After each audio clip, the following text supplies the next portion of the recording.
We create a fork of the repository via UI on GitHub or GitLab, not using CLI. Let's look at how you do it through GitHub. Log into your GitHub account.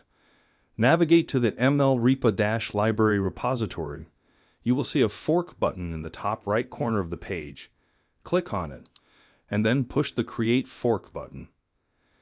GitHub will then prompt you to choose where to fork the repository. You can choose to fork it to your personal account or to an organization you are a member of. Click on the desired destination for the fork. That's it.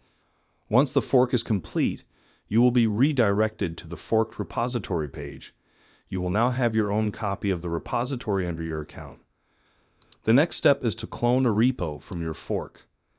You need to copy the SSH URL of the forked repository and go to the CLI. Clone the repo and navigate to it. Add your contribution to the repository. In this video tutorial, we'll show how you can vote for the following tutorial topics in the roadmap or suggest your own topic. You need to navigate to the file docs/repa/roadmap.md. Then make changes to the file with any text editor. Don't forget to add and commit the changes to the local repository and then to the remote repository. Finally, create a merge request via GitHub UI to the main branch in the parent repository. After accepting the merge request, you will be able to see your changes reflected in the ML REPA library.